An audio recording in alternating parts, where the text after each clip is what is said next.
জয়গুৰু everyone আপোনালোক কেনে আছে আশা কৰোঁ ঠাকুৰৰ দয়াত আপোনালোক ভালে আছে তো মই আহিছোঁ শান্তিনগৰত মাতৃ সন্মিলনত এই ভিডিঅ' কৰাৰ কাৰণে আহিছোঁ মোৰ ওয়াইফতে সবে আহিছে এই মাতৃ সন্মিলনৰ আজি দ্বিতীয় দিন আপোনালোকক দেখাবলৈ চেষ্টা কৰিম কিছু মুহূৰ্ত আৰু मोर এই चैनलটো আপোনালোকে অনুগ্ৰহ কৰি সাবস্ক্রাইব কৰিব জয়গুৰু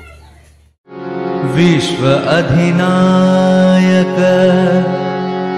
आनंद रूप प्रभु विधि विधायक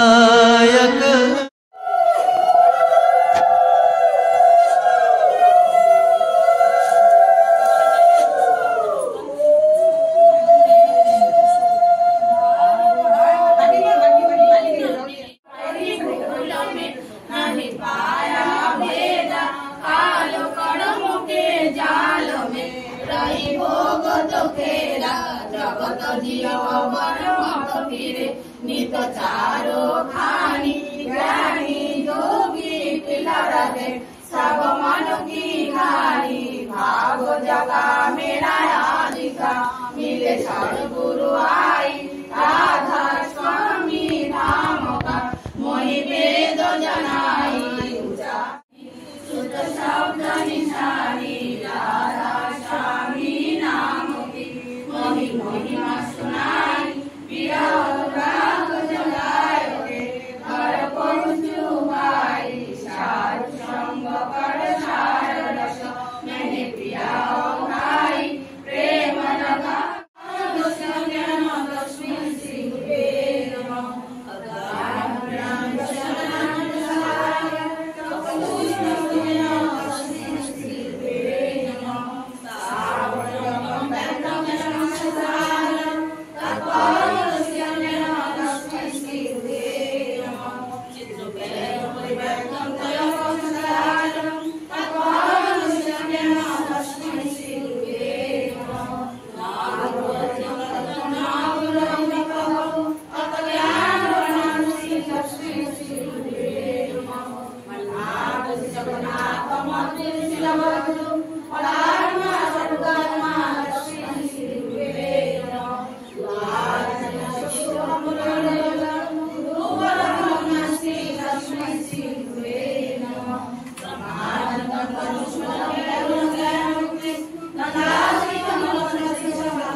Hallelujah.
ঠাকুরের কথা কুয়াতে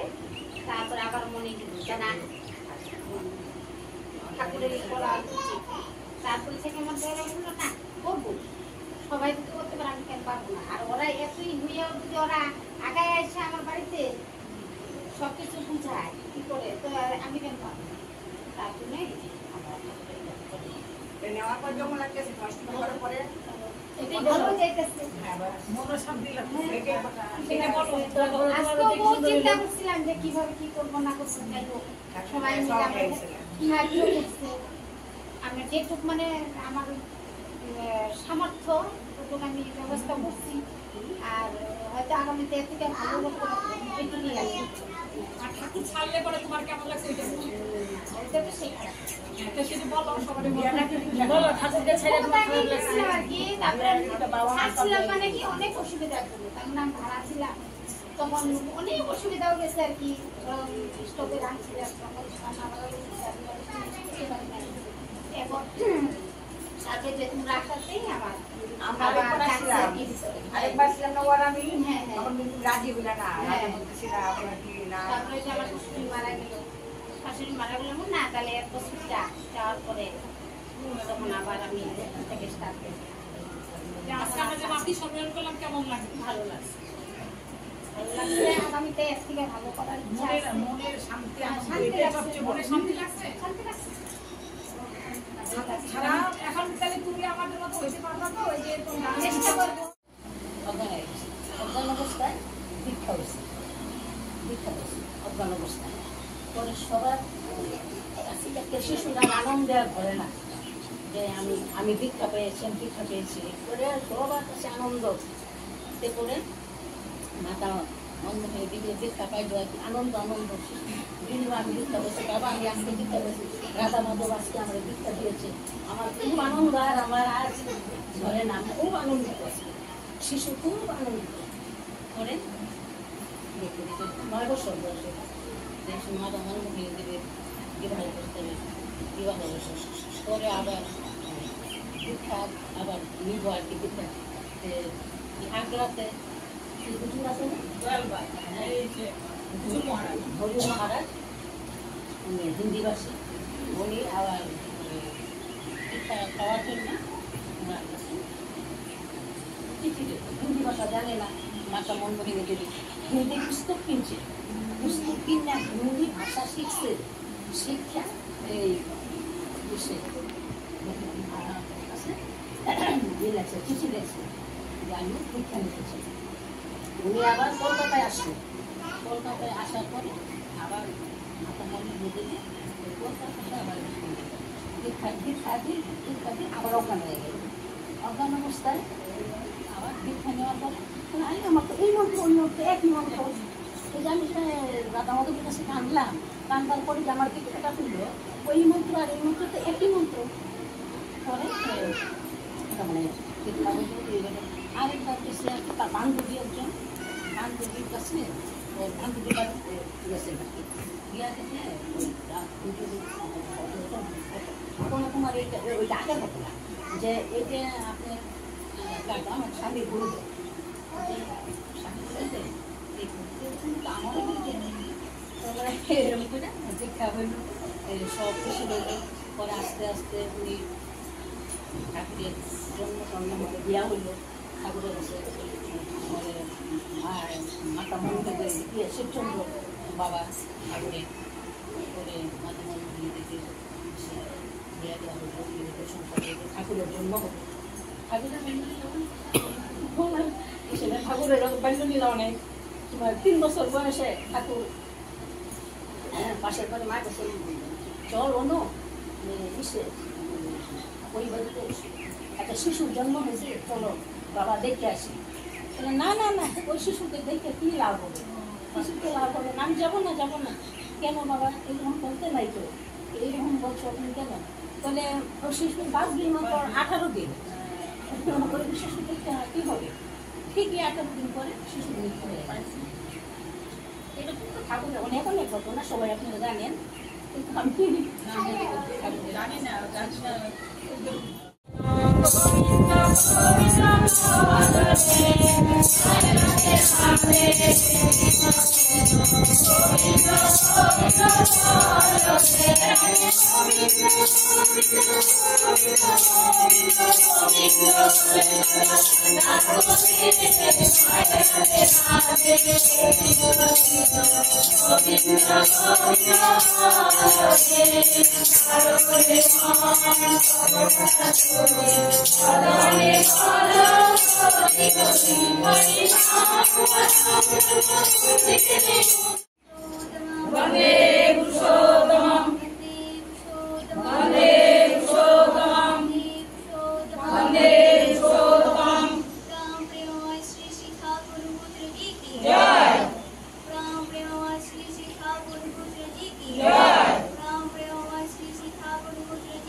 জয় গুরু।